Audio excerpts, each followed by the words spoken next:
origen artístico fue el Negrito Bancuntibri, realmente.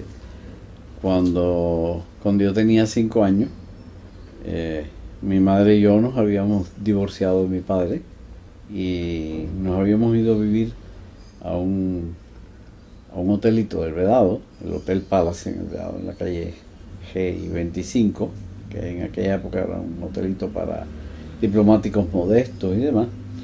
Y ahí tenía 5 años, me daba por cantar donde quiera, y cantaba en el restaurancito del hotel.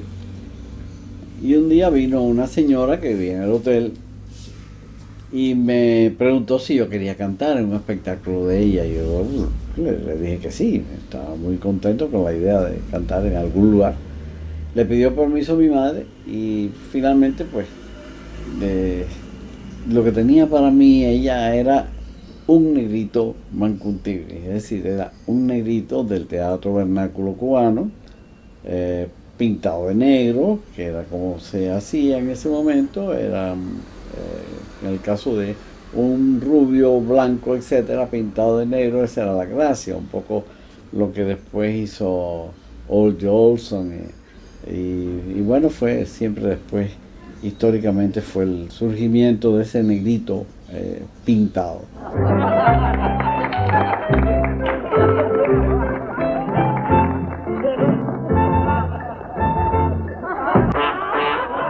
¡Ay! ¡Esa cara la conozco yo! Esa es la cara de su madre, desgraciado. ¡Gallego! ¡Galleguiri! ¡Negro Bancuntibri! Al pasar el tiempo ya y existir el ICAI y demás, en 1959, si mal no recuerdo, antes de irme de maestro para la sierra, o fue después no recuerdo exactamente, se hizo un homenaje muy grande en el teatro entonces Auditorium, el actual Amadeo Roldán. Se hizo un homenaje a los sobrevivientes de la Alhambra. Y allí me fui con Manuel Octavio Gómez, el documentalista en esa época, y Manuel Octavio realmente fue él quien me dijo, oye, ya esto es fantástico para hacer un documental sobre los sobrevivientes de la Alhambra. Y dije, bueno, pues vamos a hacerlo juntos. Claro, ahí tuvimos ya discrepancias conceptuales, ¿no? Es decir, Manuel Octavio quería hacer un documental sobre los sobrevivientes de la Alhambra. Yo quería hacer una ficción, siempre me movía más a hacer una ficción sobre uno de aquellos personajes de la Alhambra. Llegué a mi casa y en mi casa, en mi apartamento, nos reuníamos muchos amigos, había inclusive estaba mi pariente, Miguel Barnet, en aquella época él empezaba más o menos a escribir, había hecho ya su cimarrón. Y entonces yo le cuento toda esta experiencia de la Alhambra y lo que me había ocurrido en una guagua unos días antes. Lo que ocurrió en la guagua fue lo siguiente: yo en una guagua por 23 en dirección de 12 hacia la Avenida de los Presidentes, y la guagua iba repleta como suelen estar las guaguas. Siento una masa de carne fría que se me pega aquí a mi cuerpo. Miro al lado y me veo una señora voluminosa, descotada, muy descotada, una señora ya mayor, pero muy descotada, con un brazo inmenso, gordo, blanco, frío, como que de sudor frío, y siento esa cosa así como una piel de rana, y me aparto un poco, ¿no? Y vuelve a pegarse aquello y yo me vuelvo a separar un poco y de repente siento una voz estridente dentro de la guagua que dice: a mí alguien se me está pegando y aquí se va a perder una bofetada.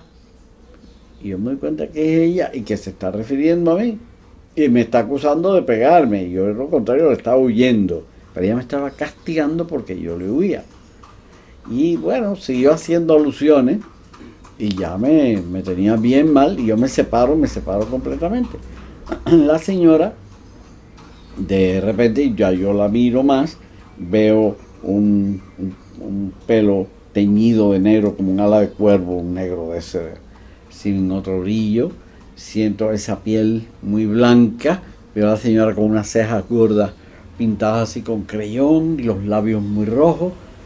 Y bueno, la señora se baja en la esquina de 23 y G. Había un cafecito de esos de venta de 3 centavos y yo desde la guagua veía a esta señora abajo. Y la señora se me asoma desde la acera y mira hacia mi ventanilla en la guagua, me señala ostentosamente y me dice: y como no te me pegaste porque eres maricón. Y yo me quedo en una pieza, me puse rojo, me da una vergüenza terrible, todo el mundo de la guagua me miraba, que había pasado con aquella señora, y yo me bajo a la parada siguiente, que era el I-23, y me pierdo. Terror con aquello. Unos días después, yo veo una revista bohemia, y estoy hojeando una revista bohemia, y me encuentro en la revista bohemia Sobrevivientes de la Alhambra y una foto de Amalia Sor, la gran vedette de la Alhambra, y era la mujer de la guagua.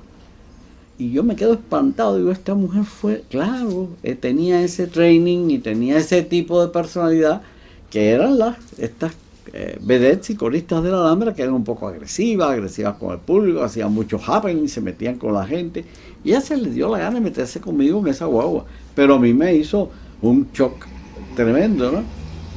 Bueno, con esta historia, yo recuerdo que Miguel dijo: pues yo voy a ir a ver a esa mujer, yo voy a entrevistarla. Y Miguel fue a entrevistarla y bueno, con esa habilidad que tenía Miguel, que acababa de hacerlo de Cimarrón y demás, pues hizo entrevistas de Amalia Sor, y de ahí sale la novela Canción de Rachel. Años después, Miguel me hablaba de su obra, que no lo había hecho en el cine, etcétera, etcétera.